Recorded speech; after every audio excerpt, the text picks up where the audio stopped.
नमस्कार मेरे प्यारे दोस्तों। सीसेट परीक्षा 2023 जो कि 11 फरवरी 2024 को हुई थी, उसके कुछ सवालों को आज के इस वीडियो में हम देखेंगे।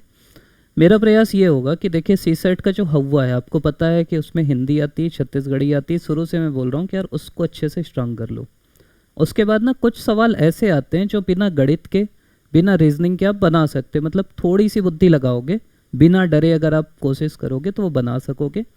आज के इस वीडियो में मैं वही प्रयास करूंगा कि ऐसे कौन कौन से सवाल हैं जिसको अपन थोड़ा भी कॉमन सेंस लगाएं तो बना सकते हैं।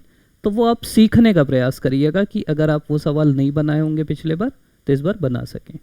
जैसे एक ये दिशा वाला रहता है, और दिशा वाला ना बिल्कुल इजी सवाल रहता है। आपको बस क्या करना है, आप कुछ मत करो, बस अपने को इमेजिन कर लो। जैसे देखो, सवाल है कि उत्तर की ओर जाने वाला एक व्यक्ति दाहिनी ओर मुड़ जाता है। अब खुद को, अब सीधी सी बात है, पहले ये दिशा बना लो। आपके दिमाग में हो कि ये उत्तर होता है, इधर पूर्व होता है, इधर दक्षिण होता है, और इधर पश्चिम होता है। अब एक व्यक्ति मान लो, कोई भी व्यक्ति मान लो। अब उत्तर की ओर जाने वाला व्यक्ति, चलो अपन यहीं से उत्तर की ओर भेजते हैं। उत्तर की ओर जाने वाला व्यक्ति है, दाहिनी ओर मुड़ जाता है। दाहिनी मतलब, अब आप अपने हाथ को देखो, आप ऐसे सोचो कि मैं उत्तर की ओर जा रहा हूँ ऐसे करके। अब मैं अपने दाहिनी ओर मुड़ूंगा, मतलब ऐसे मुड़ गया, ठीक। कुछ समय बाद वो बाईं ओर मुड़ जाता है। अब दाहिनी ओर आप ऐसे चल रहे, ऐसे चल रहे। अब आपका बायां हाथ इधर है तो आप बाईं ओर मुड़ गए। अब आप ऐसे चल रहे और फिर बाईं ओर मुड़ता है, फिर बाएं उड़े। अब आप ऐसे चल रहे, फिर वह अपने दाहिनी ओर जाता है। अब ऐसे चल रहे तो आपका दाहिनी ओर, आप इधर चलने लगे, और कुछ दूरी के बाद फिर से अपनी दाहिनी ओर मुड़ जाता है। दाहिनी मतलब इधर मुड़ गया। अब वह किस दिशा में आगे जा रहा है, किस दिशा में जा रहा है? ये कौन सी दिशा है? पूर्व की दिशा है। तो अब वो किस दिशा में आगे जा रहा है? पूर्व में जा रहा है। बहुत इसमें कोई नहीं है, मतलब आप ऐसे खुद चल लो यार एग्जाम हॉल में। एग्जाम हॉल में नहीं चलना है, लेकिन बस ऐसी तीर बनाओ कि यार पहले उत्तर गया, फिर दाहिनी और इधर मुड़ा। अब दाहिनी ऐसे मैं चल रहा हूँ तो अपने लेफ्ट हैंड में फिर मुड़ा, फिर अपने फिर लेफ्ट में मुड़ा, फिर राइट में मुड़ा, फिर राइट में मुड़ा। अब मैं किधर चल रहा हूँ? तो यहाँ से आपको देखना है जहाँ से आप स्टार्ट किए थे। तो ये ऊपर उत्तर है, इधर जा रहे तो पूर्व है। कितना सरल सवाल है बताओ। और लोग ना ये क्या दाहिना बाया है करके इसको छोड़ देते हैं, ठीक। अगला दिखाता हूँ आपको।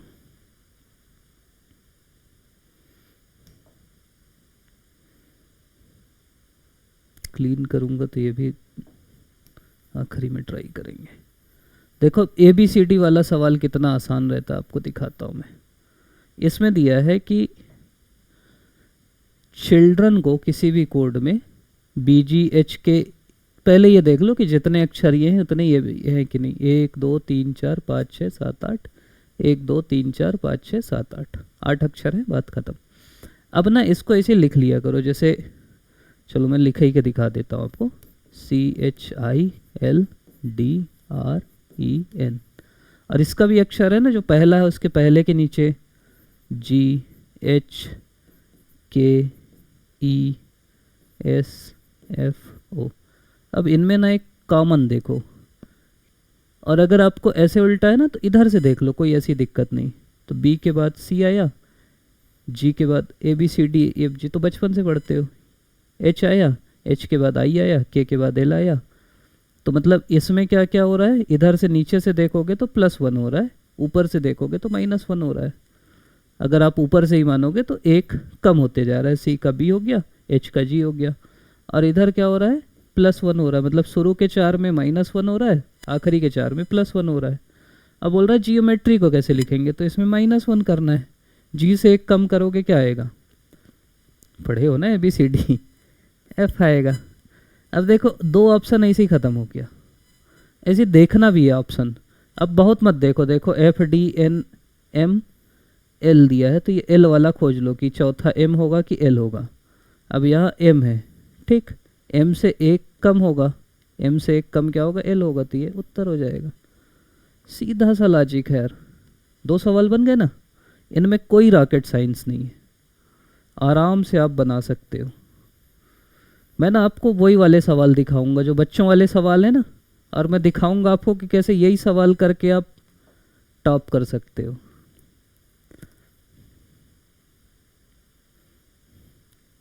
तीसरा सवाल, शाम अपनी बेटी, अब मत बोलना शाम कैसे नाम है यार, अच्छा नाम रखना था, ये नहीं बोलना है।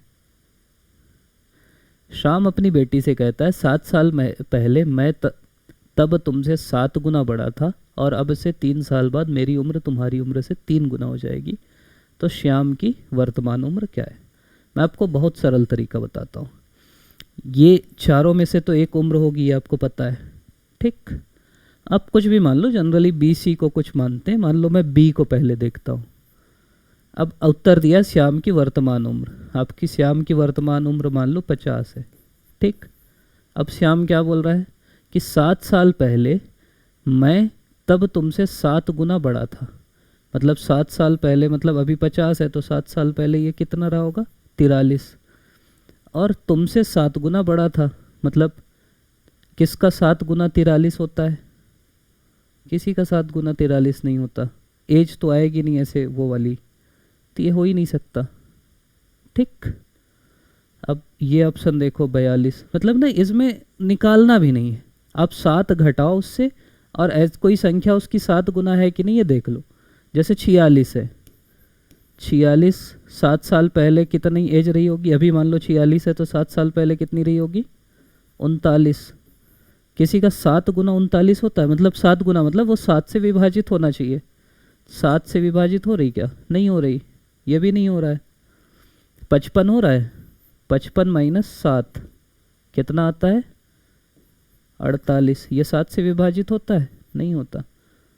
उत्तर आ गया 42। देखो अगर आप मान लो 42, तो 42 माइनस 7 कितना होता है,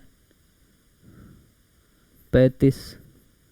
35 7 से विभाजित होता है, मतलब मान लो बच्ची की आयु, मतलब उस समय 5 साल रही होगी और उसका 7 गुना ये रहा होगा, 7 गुना बड़ा था, और अब से 3 साल बाद मेरी उम्र तुम्हारी उम्र से 3 गुना हो जाएगी। 42 में 3 जोड़ दो मतलब 45, ठीक। 3 साल बाद मेरी उम्र तुम्हारी उम्र से 3 गुना हो जाएगी, मतलब अब उसकी एज कितनी हो गई होगी, 15, मतलब 12 रही होगी, 12 से ये 5 हुई और 3 साल बाद 15 हो जाएगी, 15 3 45 होता है। तो ऑप्शन से ही आपका उत्तर नहीं निकल गया, आपको कोई बुद्धि लगानी नहीं पड़ा।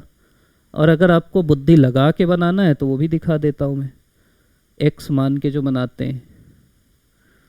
आप मान लो कि 7 साल,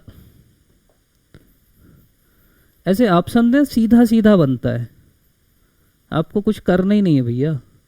माना 7 साल पहले शाम के बेटी की आयु एक्स रही होगी, तो 7 वर्ष पहले शाम की उम्र कितनी रही होगी, 7 गुना, मतलब 7x। फिर वर्तमान उम्र कितनी हो जाएगी, 7, अभी 7x प्लस 7 और ये x प्लस 7। अब वर्तमान उम्र में 3 जोड़ दोगे तो 3 गुना होगी, तो 7x plus 7 plus 3 is equal to 3x plus 7 plus 3, और करोगे तो आ जाएगा वर्तमान एज। तो x कहीं भी मान सकते, वर्तमान मान के फिर x भी कर सकते हो। अब इसको देखते हैं, ये भी आपको बड़ा खतरनाक सवाल लगता होगा ना। 2 का घात 30, 2 का घात 30, 2 का घात 30, 2 का घात 30। आपको एक बेसिक नियम पता है कि कॉमन निकाल लेते हैं। अब 2 के घात 30 को कॉमन निकाल लो, ठीक। तो क्या बचा, कुछ नहीं बचा, मतलब 1 बचा, 1 प्लस 1 प्लस 1 प्लस 1, ठीक। मतलब ये हो गया 4 और ये हुआ 2 का घात 30। अब इसको आपको पता है कि घात वाले सवाल तब बनते हैं जब इसको भी घात में चेंज करोगे। 4 किसका घात है, 2 का घात 2 है, और ये है 2 का घात 30। और ऐसा अगर गुणा करोगे तो ऊपर का जो घात रहता है वो जुड़ जाता है, मतलब a घात m गुणित a घात n इज इक्वल टू होता है a m प्लस n। तो ये गुणा हो गया, तो 2 का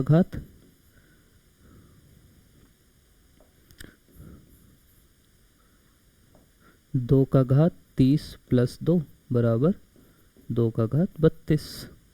कहाँ है उत्तर, ये आ गया। तो पूरा ही हो जाता है। तो ये सीधा सीधा इसका जुगाड़ बन गया। अब देखो ये भी दिशा वाला सवाल है ना, दिशा वाला तो बड़ा सरल सवाल रहता है, बस आपको इमेजिन करते बनना चाहिए।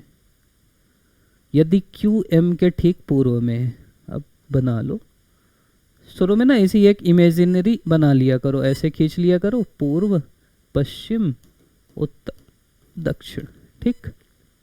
यदि क्यू एम के ठीक पूर्व में है, मतलब कि क्यू जो है एम के पूर्व में, मतलब ऐसे मान लो कि ये एम है, क्यू क्या है एम के पूर्व, मतलब इस साइड होगा क्यू, ठीक। दूसरा एम आर के ठीक दक्षिण में है, मतलब यहाँ कहीं आर होगा, तभी आर के तो एम दक्षिण में होगा, तभी तो होगा ना।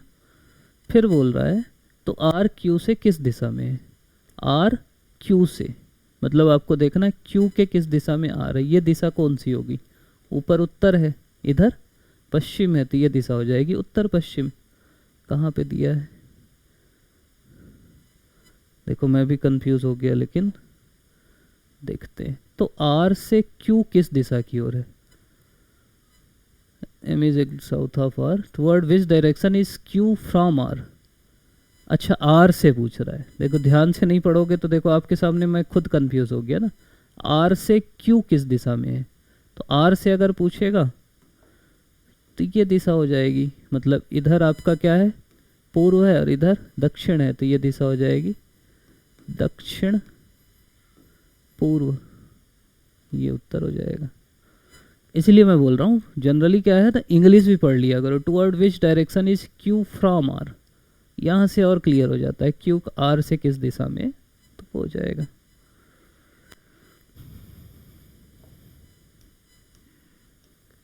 अब ये फ्लैट वाला है, ये ऐसा सवाल है कि चलो इसको लंबा हो जाएगा, इस टाइप के सवाल बना सकते हो, ये भी सरल ही सवाल था, लेकिन मैं अभी आपको दूसरा बता रहा हूँ, फ्लैटेड में बताने लगूंगा तो समय लग जाएगा।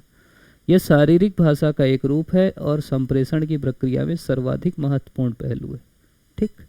एक है वाक्य, एक है नज़र मिलाना, एक है चयनता और डी है शारीरिक भाषा। मतलब क्या होता है बताओ, शारीरिक भाषा मतलब मैं हाथ हिला रहा हूँ, ये शारीरिक भाषा है।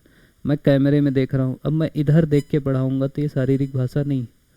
आप लोग को अच्छा लगता होगा, या मैं मान लो कुछ भी कर रहा हूँ, या मैं मोबाइल देख के पढ़ा रहा हूँ। शारीरिक भाषा मतलब ये जो आपको मैं दिख रहा हूँ ये शारीरिक भाषा है, मेरा हाव भाव, हाथ हिल रहा है, आँख है, जो मैं मुस्कुराऊँगा बीच में, गुस्साऊँगा, वो शारीरिक भाषा है। तो शारीरिक भाषा में ये जो आएगा नज़र मिलाना, ठीक।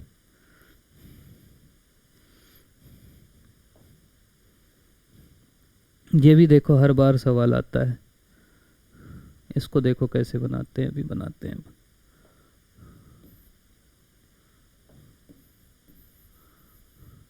अठहत्तर विद्यार्थियों की एक कक्षा में 41, मतलब टोटल बच्चे कितने हैं 78, ठीक। अब 78 विद्यार्थियों की एक कक्षा है, उसमें फ्रेंच भाषा बोलते हैं 41, 22 बोलते हैं जर्मन। फ्रेंच या जर्मन लेने वाले विद्यार्थियों में से 9 दोनों पाठ्यक्रम लेते हैं, कितने विद्यार्थी किसी भी पाठ्यक्रम में नामांकित नहीं। अब इसका चित्र कैसे बनता है मैं बताता हूँ। इसका ना 2 गोला बनता है, एक गोला ये बना, ये मान लो आपका फ्रेंच है, ठीक। तो ये टोटल बच्चे हैं 41। ये गोला ऐसा इसलिए बनेगा क्योंकि कुछ बच्चे यहाँ पे हैं, दोनों हैं, जो ये जो दोनों भाषा लेते हैं। ये मान लो जर्मन की है, और जर्मन कितने 22 बच्चे लिए। 9 दोनों पाठ्यक्रम लेते हैं, मतलब 9 दोनों पाठ्यक्रम ले रहे हैं। अब आपको बोल रहा है कितने विद्यार्थी इन दोनों में से किसी भी पाठ्यक्रम में नामांकित नहीं है। टोटल कितने 78, ठीक। तो ऐसा समझो कि टोटल 41 है, टोटल इधर आपको चित्र में ही दिखाता हूं मैं।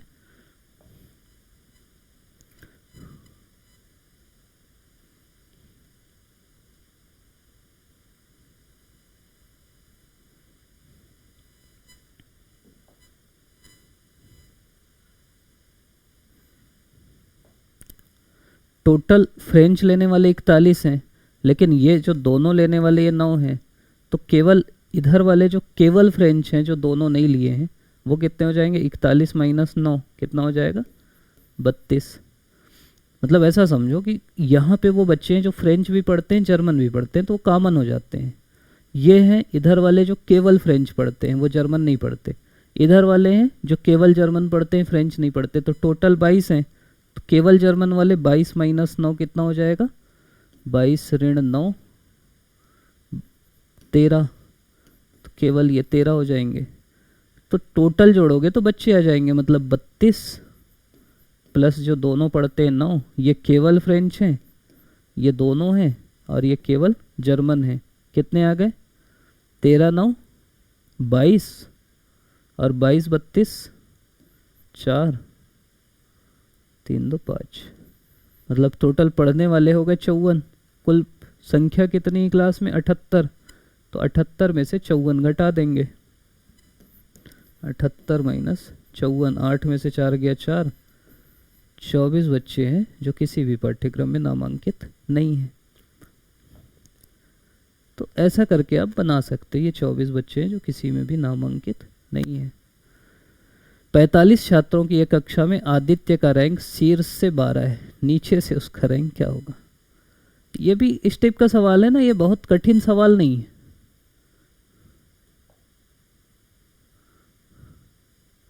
देखो 45 छात्रों की एक कक्षा है, मैं क्योंकि ये सवाल कई बार आता है तो मैं आपको समझाने का प्रयास कर रहा हूँ। आप ये मानो कि ऐसे करके टोटल 45 छात्र हैं, आदित्य का रैंक शीर्ष से 12 है। शीर्ष इसको मान लो, तो शीर्ष से यहाँ पे आदित्य और इसका रैंक है 12, ठीक। नीचे से उसका रैंक कितना होगा, टोटल 45 है, अब नीचे से इसका रैंक कितना होगा, कैसे निकालोगे। तो आप टोटल 45 है मान लो, 45 माइनस अगर आप 12 करोगे तो इधर कितने बच्चे हैं वो पता चल जाएगा, आदित्य से नीचे कितने बच्चे हैं। तो 45 माइनस 12 कितना हो जाएगा, 3, और ये 2, नहीं 4 में से 1 गया 3, मतलब आदित्य से नीचे कितने बच्चे हैं, 33, ठीक। 45 में से 12, मतलब यहाँ पे समझो आदित्य बैठा है, आदित्य से ऊपर कितने बच्चे हैं, 11, और आदित्य से नीचे कितने बच्चे हैं, 33। समझ गए, 33 11 हुआ 44, और आदित्य यहाँ पे 45वां बच्चा है। तो इधर से आदित्य का रैंक 11वां हो जाएगा क्योंकि 11वां बच्चा है, और इधर से आदित्य का रैंक क्या हो जाएगा, 34वां हो जाएगा। और मतलब जिसको पता है, ऐसे चित्र बना के भी बना सकते हैं, और जिसको पता है वो ये समझो कि अगर इधर एक साइड से 12 रैंक है, उसी बच्चे का दूसरे साइड से रैंक निकालना है, तो टोटल में वो घटा के एक जोड़ देते हैं, क्योंकि ये डबल काउंट होता है। मतलब मैं यहाँ पे मान लो बैठा हूँ, वो वाला सुने हो, तीतर के 2 आगे तीतर, तीतर के 2 पीछे तीतर, अब तुम बोलो कितने तीतर, बताओ 5 होते हैं। तो वैसे ही सवाल है, और ऐसे चित्र बना लिया करो, इसमें कोई लोड लेने की बात नहीं है। और सरल चित्र में दिखाता हूँ आपको।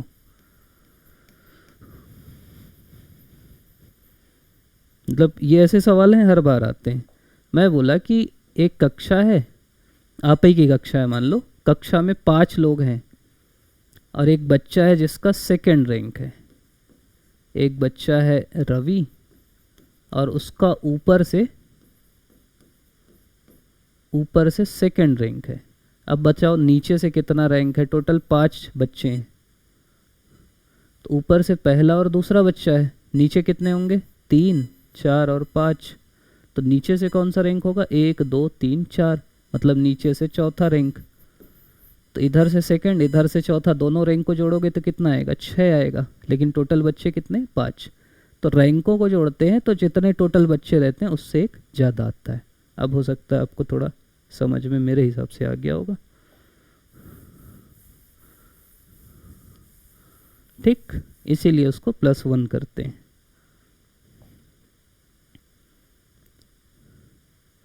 निम्नलिखित 3 अंकों वाली संख्याओं पर विचार, इसमें भी आप डरोगे। देखो पढ़ना है सवाल, बहुत लोड नहीं लेना। यदि प्रत्येक संख्या के पहले अंक में से 1 घटा दिया जाए, यदि प्रत्येक संख्या के पहले अंक में से 1 घटा दिया जाए तो इस प्रकार बनी कितनी संख्या 3 से विभाज्य। अब अपन क्या करते हैं, टोटल में से 1 घटा देते हैं, संख्या के पहले अंक से 1 घटाना है। तो ये 574 है, तो ये क्या बचेगी, 5 में से 1 घटाओगे तो ये 474 हो जाएगा, ये 1 घटाओगे तो 6 में से 5 बचेगा, बाकी सेम रहेगा। 8 में से 1 घटा दोगे तो क्या हो जाएगा, 7 2 1, ये क्या हो जाएगा 8 4 5 1 4 7। 3 से विभाजित होने का रूल ये है कि सभी संख्याओं को जोड़ोगे, अगर वो 3 से विभाजित हो रही तो वो संख्या भी 3 से विभाजित होगी। एक तो सीधा सीधा है, कुछ लोग ऐसे कर लेंगे 147, 3 से भाग ही दे तो यार 1 नंबर 2 नंबर तो मिल जाएगा। और एक रूल है, अब आप जोड़ो 7 4 11 1 12, 12 3 से विभाजित है, ये होगा। 8 4 12 5 17, 17 नहीं है तो नहीं होगा। 7 2 9 1 10 नहीं होगा। 5 5 10 8 18 होगा। 7 4 11 4 15 होगा। 3 संख्याएं विभाजित होंगी। तो सवाल ना ध्यान से पढ़ना है, मैं ये समझा रहा हूँ आपको, और कुछ नहीं समझा रहा हूँ। सवाल देखो सरल सरल हैं और कुछ नहीं।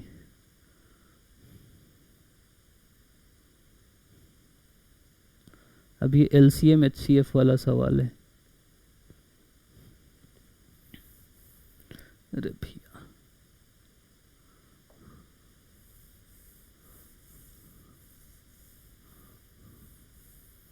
क्या है, 2 टैंकरों में 850 और 680 लीटर पेट्रोल है। एक कंटेनर की अधिकतम संख्या क्या है, जो दोनों टैंकर के पेट्रोल की सटीक संख्या।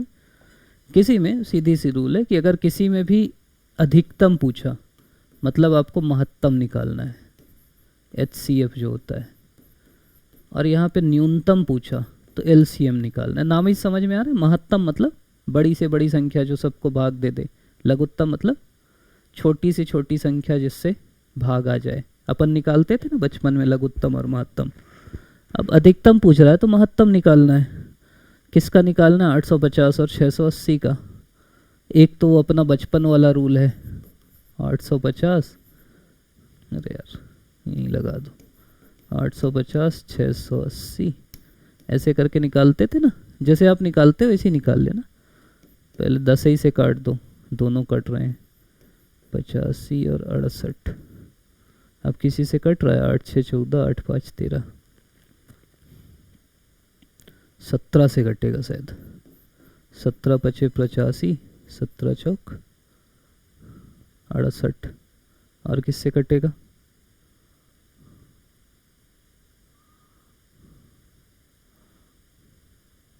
बस 2 ही से कटेगा। तो HCF क्या हो जाएगा, 10 गुणित 17 मतलब 170।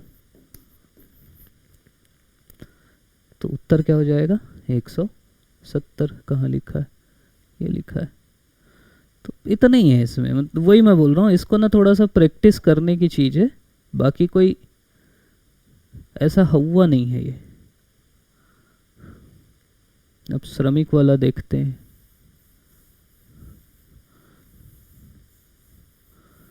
पाँच 500 श्रमिक किसी कार्य को 8 दिनों में समाप्त करते हैं, तो 5 दिनों में उसी कार्य को समाप्त करने में कितने श्रमिक लगेंगे।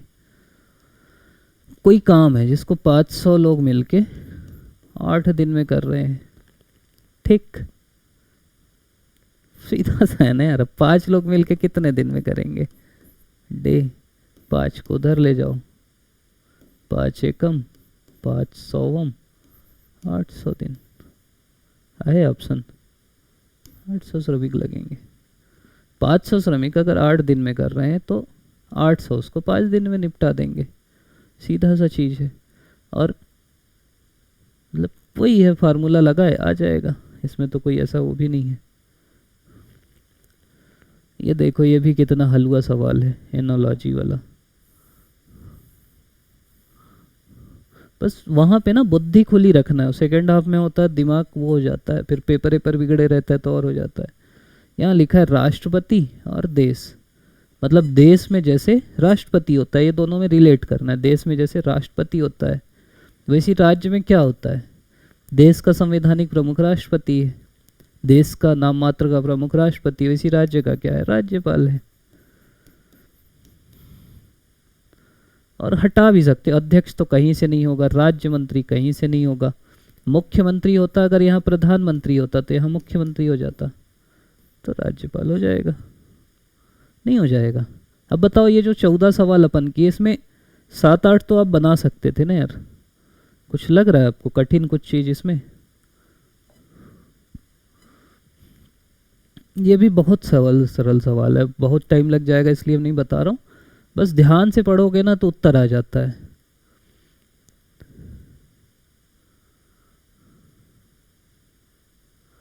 ठीक, करके दिखाई दूं क्या? देखो, एक संस्था में विपणन प्रबंधन का चयन करने की शर्तें ये हैं कि कम से कम 55% अंकों के साथ किसी विषय में स्नातक होना चाहिए, मतलब 55%। ऐसे समझो कि आपको जॉब लेना है, 55% के साथ स्नातक हो, चयन साक्षात्कार में कम से कम 40% अंक प्राप्त किए हों। पहले आपके पास 55% हो ग्रेजुएशन में, फिर जब इंटरव्यू हो तो कम से कम 40% हो, फिर शैक्षणिक योग्यता के बाद किसी संस्था के विपणन अनुभाग में कम से कम 5 वर्षों का अनुभव, मतलब 5 साल का एक्सपीरियंस भी माना है। फिर बोला है चयन परीक्षा में कम से कम 45%, जो एग्ज़ाम होगा रिटर्न उसमें 45% हो।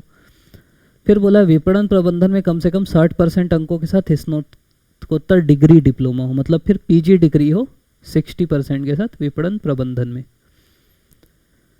फिर बोला कि यदि उम्मीदवार सभी शर्तों को पूरा करता है सिवाय इसके कि 2 में यदि चयन परीक्षा में कम से कम 60% अंक प्राप्त किए हों तो मामला वीपी विपणन को भेजा जाना है।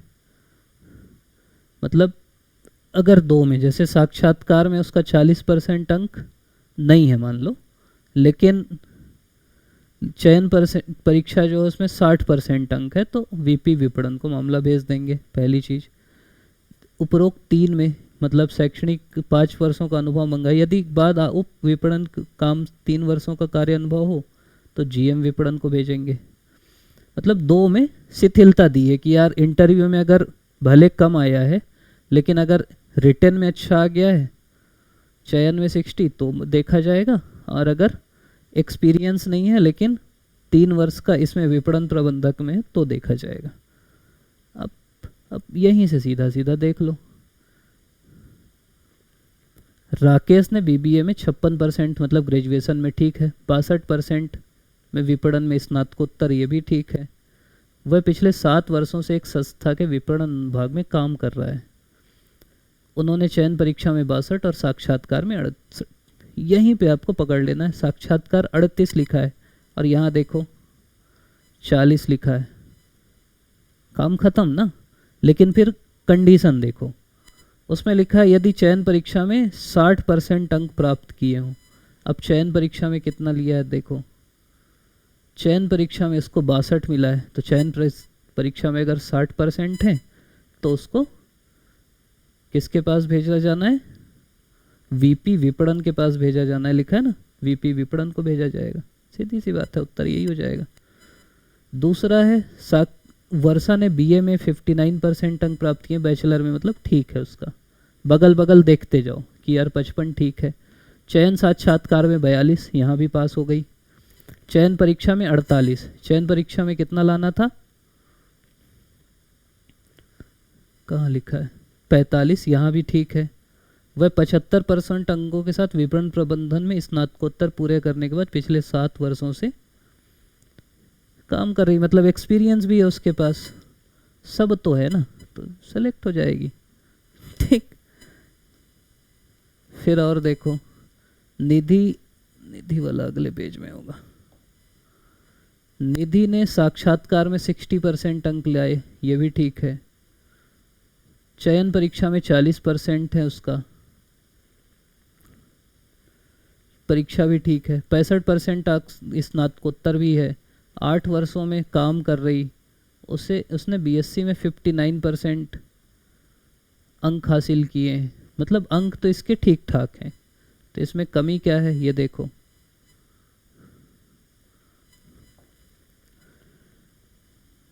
चयन परीक्षा लिखा है, ठीक। चयन परीक्षा में उसका 40% अंक है, और इधर कंडीशन क्या दी है, चयन परीक्षा में 45% होना चाहिए। अब चयन परीक्षा का कुछ है, मतलब इसमें कोई शिथिलता दी गई है। चयन परीक्षा में अगर 45% अंक नहीं है तो कोई शिथिलता नहीं, मतलब वो रिजेक्ट हो गई इसी, सीधा सीधा उसको रिजेक्ट कर दो यार, सीधी सी बात। उम्मीदवार का चयन नहीं किया जाएगा क्योंकि इसका 40% ही, रिटर्न जैसे आप प्री दिलाए, अब जितना चाहिए था उससे कम आ गया तो फिर कोई सुनवाई ही नहीं है आपकी। 3 सवाल नहीं बन गए अगर आप ध्यान से उसको पढ़ोगे तो। फिर है 2000 रुपये की राशि प्रतिवर्ष 7% साधारण ब्याज पर निवेश की जाती है। प्रत्येक वर्ष के अंत में ब्याज की गणना करें, 20वें वर्ष के अंत में ब्याज क्या होगा। ये भी बिल्कुल बच्चों वाला सवाल है जो अपन पढ़ते थे ना। साधारण ब्याज बराबर मूलधन गुणित दर गुणित समय। मूलधन है 2000, दर है 7, समय है 20 साल बटे 100। यही तो पढ़ते थे ना, 8वीं में पढ़ते थे। ये 2 जीरो काटते थे, बड़ा मज़ा आता था। फिर 7 दूनी 14, दूनी 28।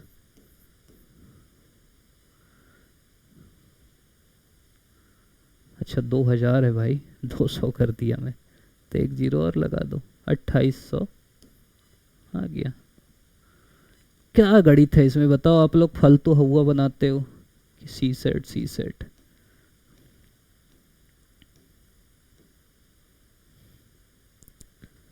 और देखते हैं निम्न से कौन सा कथन सुनने, और इस टाइप का है तो और ध्यान से देखना है, कौन सा कथन सुनने से संबंधित नहीं है। ठीक, नहीं बोल दिया है। हम सीखने के लिए सुनते हैं, पहली चीज। हम संबंध बनाने और बनाए रखने के लिए सुनते हैं। हम विवादों का समाधान करने के लिए सुनते हैं।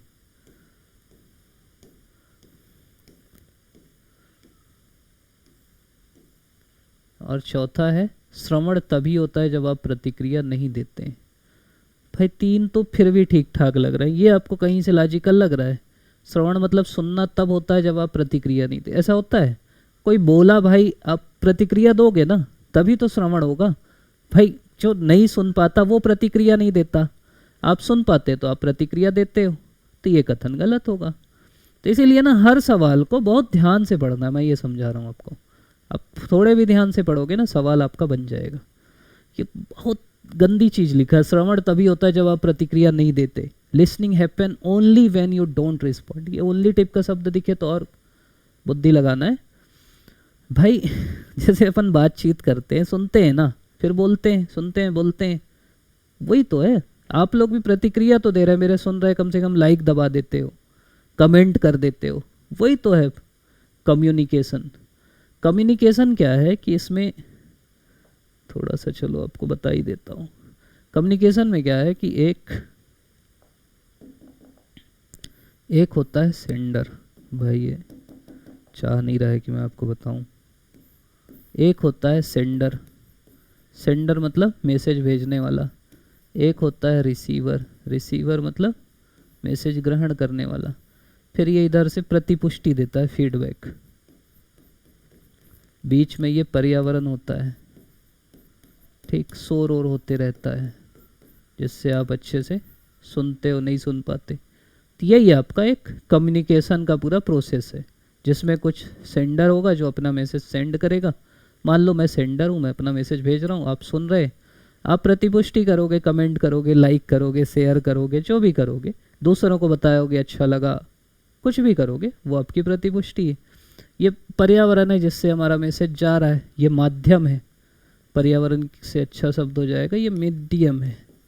जैसे यूट्यूब हमारा माध्यम है, ठीक, आसपास पर्यावरण है, शोर होता है, कुछ और होता है, और फीडबैक मिलता है।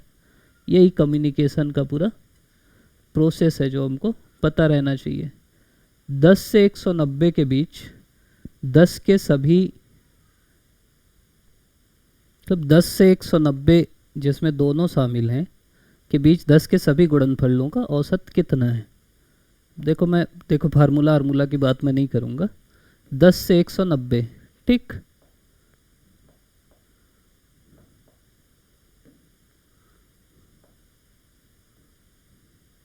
मतलब क्या होगा 10, अरे भैया कल चल,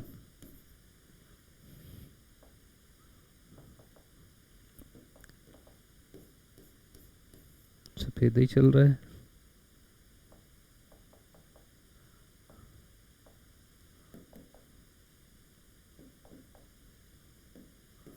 ठीक, 10 20 गुणनफल तो यही है ना, 30 40 50 60 70 ऐसे करके 190 तक है। औसत कितना है? अब सीधा सा पहली संख्या 10 है, आखिरी संख्या 190 है, बटे 2 कर दो, 200 बटे 2 100 औसत होगा। और ऐसा औसत कैसे निकालोगे, जैसे इधर अब बढ़ते भी जाओगे ना, मैं कैसे बता रहा हूँ आपको। चलो आप बोलोगे भैया ऐसा बता रहे हैं आप थोड़ा और अच्छे से। संख्या कैसे होते जाएगी, 70 80 90, ठीक,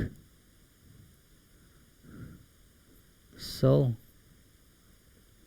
110 120 130 140 150 160 170 180 190। तो पहली और आखिरी को जोड़ दो, बटे 2 कर दो, जनरली उत्तर आ जाता है। अब देखोगे भी तो औसत इतना ही आएगा। और समय है, सबको जोड़ लो यार। समांतर श्रेणी में रूल यही रहता है। फिर है, ये भी हलवा सवाल है, सितार गिटार तानपुरा, इसी के जैसे। अब क्या क्या है, सितार है, गिटार है, तानपुरा है। इनको देखे होगे सब में तार होता है ना, नाम ही से भी समझ में आ रहा है, सतार गिटार तानपुरा। तो वो वाली बात रहती। हारमोनियम तो ये बजा रहे हैं, मृदंग ठोक रहे हैं, तुरही फूक रहे हैं। वायलिन इसी के टाइप की है, तो वायलिन इसका उत्तर हो जाएगा, ठीक। मतलब सभी वाद्य यंत्र हैं जैसे तार से जिनको बजाया जाता है।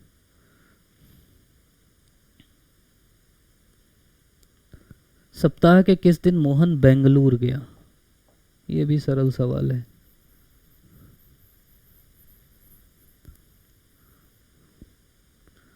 आपको पता करना है कि किस दिन बेंगलुरु गया, ठीक।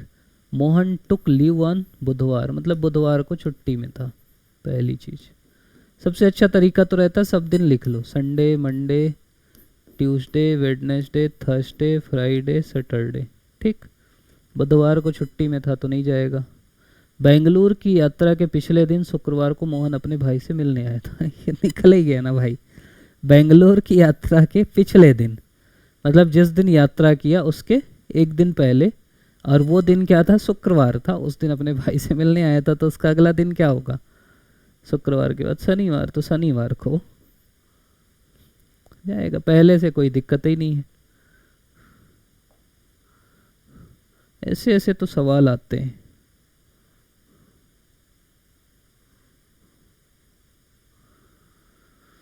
इसमें है सबसे उपयुक्त विकल्प चुनना है, कथन पढ़ के। राहुल को ठीक से याद है कि वह साल की पहली छमाही पर छुट्टी में गया था। तब राहुल को अच्छे से याद है कि साल की जो पहली छमाही थी, छमाही मतलब जनवरी से जून वाले में राहुल छुट्टी में था, पहला ये समझ लो। राहुल के बेटे को ठीक से याद है कि वो 31 मार्च के बाद लेकिन 1 मई से पहले गया था।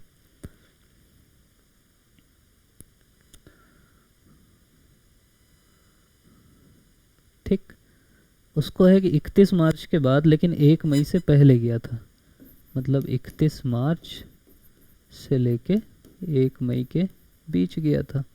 मतलब आपका क्या हो गया, अप्रैल हुआ और मई, 1 मई से पहले गया था। अब क्या है,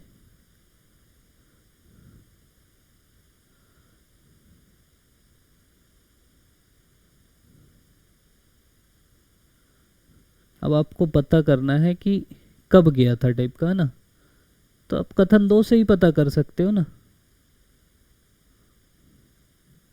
कि भाई सेकंड कथन से ही नहीं पता लग जा रहा है आपको अच्छे से। महीना अगर आपको निकालना है तो पहले कथन से कहाँ निकल रहा है, पहले कथन में तो 6 महीने का है। 31 मार्च से 1 मई के बीच कौन सा महीना आता है, 31 मार्च के बाद अगला महीना क्या, अप्रैल। 1 मई से पहले पिछला महीना क्या, अप्रैल। सेकंड कथन से आपको पता लग गया, तो दूसरा कथन पर्याप्त है आपको जानने के लिए। नेसेसरी शब्द के पहले और तीसरे अक्षर को चौथे और छठे अक्षर को सातवें और नौवें अक्षर को आपस में बदल दिया जाए तो 22वें से 7वां अक्षर निम्न में से कौन सा होगा। आप ये नेसेसरी लिख लिए, ठीक।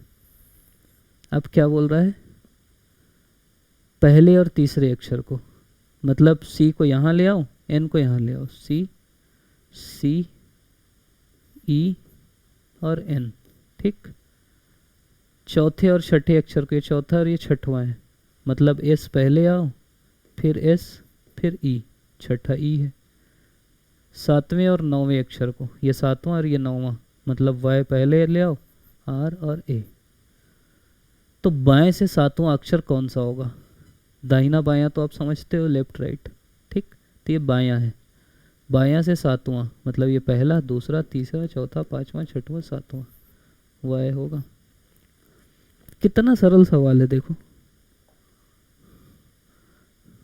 तो वहाँ पे ख़त्म कर दूंगा वीडियो क्योंकि लंबा हो जा रहा है। जो पहला मेरे को कठिन सवाल मिलेगा ना, वहाँ से वीडियो अपन फिर अगला चालू करेंगे। एक व्यक्ति को प्रसन्न बनाता है, संबंध बनाए और बनाने रखने में सहायता करता है, किसी के सफल होने की संभावना को बढ़ाता है।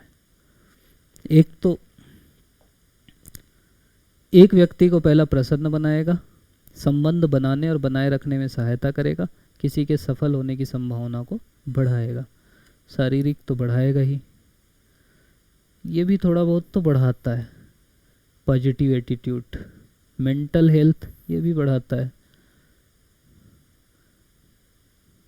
मतलब ऑप्शन अगर ए बी सी होता तो तीनों हो जाता, ए भी दिया है तो वो भी ज़्यादा सही रहेगा। तो सभी बढ़ाता है, ये ध्यान रखना, ठीक।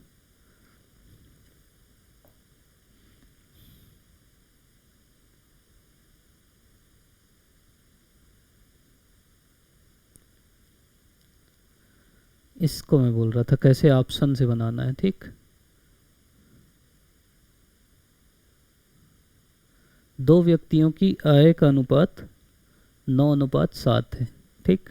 मतलब आय का अनुपात है उनका 9:7 और व्यय का अनुपात है 4:3। मतलब एक व्यक्ति 9 रुपये कमाता है तो दूसरा 7 कमाता है, एक 4 खर्च करता है तो दूसरा 3 करता है। यदि दोनों प्रति माह 2000 बचा लेते हैं तो उनकी मासिक आय आपको ज्ञात करना है। एक एक लेके चल लो, ठीक। दो व्यक्तियों की आय का अनुपात 9:7 है। तो देखो मैं दिखाता हूँ कैसे निकालते हैं। 9:7 मतलब आपसे पूछा है उनकी मासिक आय ज्ञात करना है। पहले तो आय में ही देख लो किसका अनुपात 9/7 है, तो ये तो हो रहा है 9:7, ठीक। 9 दूनी 18, 7 दूनी 14, 20,000 20 लाख, ये तो हो ही नहीं सकता। 22,000 20,000 ये भी नहीं हो सकता। ये 9:7 है, 22,000 बटे 20,000 करो,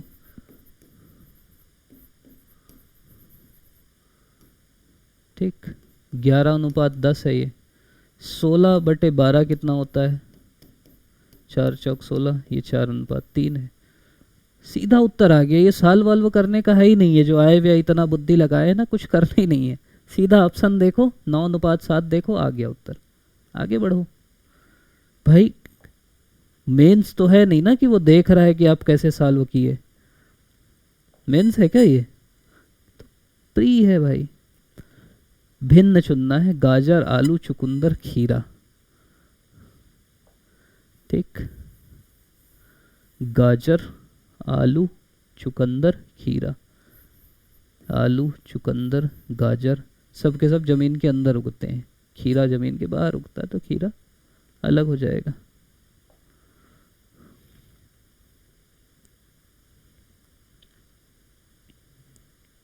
चलो धनवान भी देख लें।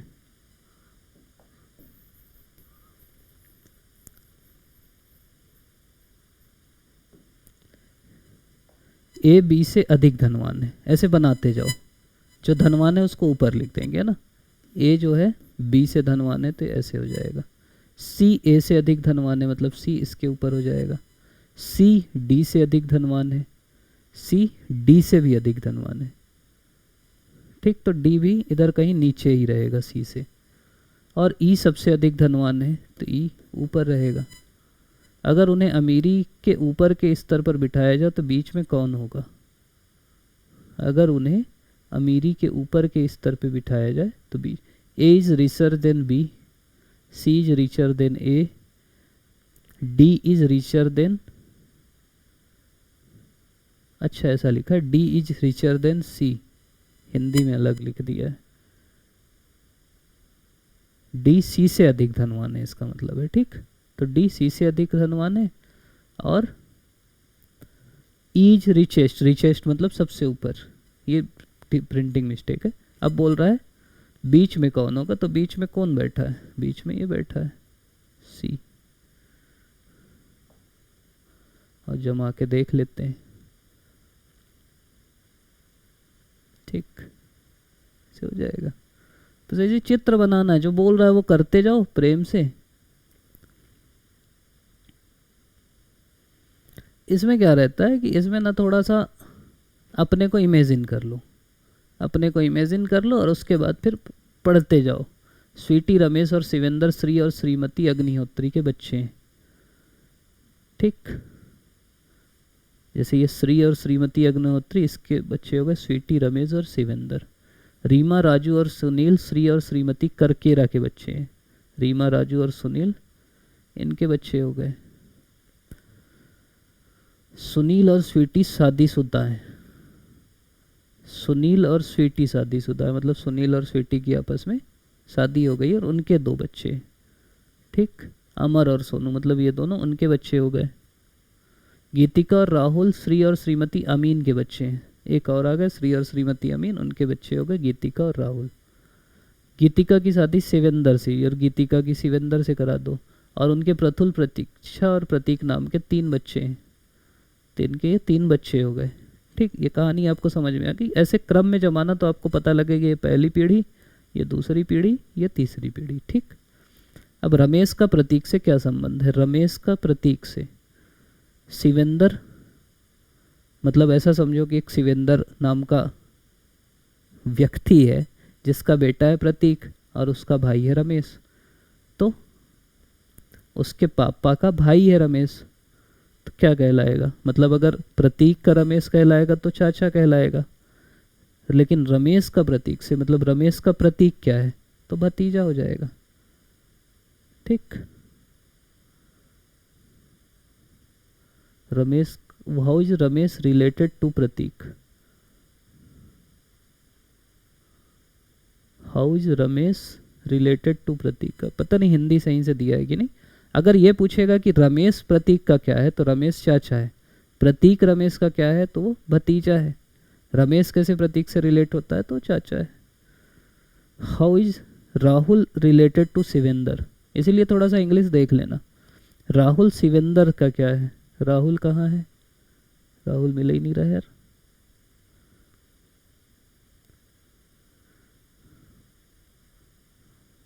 स्वीटी रमेश, अच्छा ये राहुल, ठीक।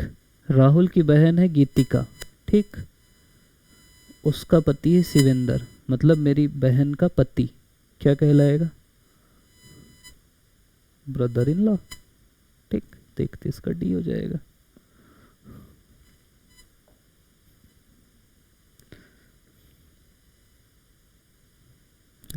कठिन सवाल आ ही नहीं रहा है, ज़्यादा बड़ा हो जाएगा वीडियो फिर।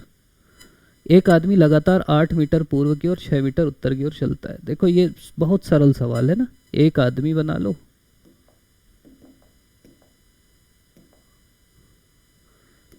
आठ मीटर चलाओ पूर्व की ओर, ठीक। और 6 मीटर उत्तर की ओर चलाओ, फिर यहाँ से फिर चलाओ उसको 6 मीटर ऊपर उत्तर हो जाएगा। तो प्रारंभिक और अंतिम बिंदु के बीच दूरी क्या होगी? तो दूरी यहाँ से ऐसे निकलती, पाइथागोरस चलता है और इस टाइप के सवाल में वही लगता है। दूरी कैसे निकलती? इसका स्क्वायर प्लस इसका स्क्वायर, 8 अट्ठे 64, 6 छंग 36, दोनों जोड़ोगे 100, इसका रूट 10। मतलब अगर दूरी निकालना है तो दोनों का रूट हो जाएगा। पाइथागोरस थ्योरम में 10 मीटर दूरी होगी। यह बहिर्गामी बातूनी दृढ़ और ऊर्जा युक्त व्यवहार दर्शाता है। बहिर्गामी बातूनी दृढ़ और ऊर्जा युक्त। अनुकूलनीयता मतलब किसी से भी अडॉप्ट हो जाना। आशावादी मतलब जो ये सोचता है कि यार ये भी अच्छा होगा, वो भी अच्छा हो जाएगा। जैसे आपका मान लो प्रीलिम्स नहीं होता, आप सोचे इसलिए नहीं हुआ कि अगले बार मेरे को सेलेक्ट होना है, ये आशावादी चीज़ है। बहिर्मुख, सीधा सीधा बहिर्गामी बहिर्मुख जोड़ लो भाई। बहिर्मुखी मतलब जो दो टाइप के लोग होते हैं। एक होते हैं अंतर्मुखी, जो ना बहुत दूसरों से बात नहीं करते। जैसे आप ट्रेन में जाओगे, एक मिल जाएंगे वो अपने में लगे, मोबाइल चला रहे हैं, कुछ कर रहे हैं, आप कुछ पूछोगे तो बताएंगे, नहीं पूछोगे नहीं बोलेंगे। और एक बहिर्मुखी, वो कुछ तुम कहाँ से आए, क्या आए, कैसे आए, ये आए, बक बक बक बक, तो वो बहिर्मुखी कहलाते हैं। मनोविक्षुब्धता मतलब होता है जो पागल टाइप के लोग रहते हैं। ठीक, तो इसका उत्तर हो जाएगा बहिर्मुखी। कठिन सवाल आ ही नहीं रहा, इधर भी ये सरल सरल दिख रहे हैं। ये जैसे एक खुले मस्तिष्क से सुनने और बदले में एक विश्वसनीय संदेश भेजने की क्षमता क्या है? अभी अपन पढ़े ना, कम्युनिकेशन क्या होता है, आप सुने और अपनी बात भेजे, वही तो कम्युनिकेशन है, वही तो संप्रेषण है, तो उसी को संप्रेषण बोलते हैं। चलो अपन बाद में करेंगे। ये बताना कि कैसा लगा। मैं सी सेट जनरली कोशिश कम करता हूँ पढ़ाने की, कि मैं पॉलिटिकल साइंस वाला हूँ। वैसे पढ़ा हूँ 12वीं तक मैथ्स, लेकिन मैं ना वो जुगाड़ वाला मैथ्स जानता हूँ कि कैसे उत्तर लाया जाए। मेरे से वो फार्मूला बहुत नहीं बनता। मैं आपको बस ये सिखाने की कोशिश किया, बहुत सारे मैसेज आए कि जुगाड़ से भी उत्तर आ सकता है, बहुत बुद्धि लगाने की ज़रूरत नहीं है।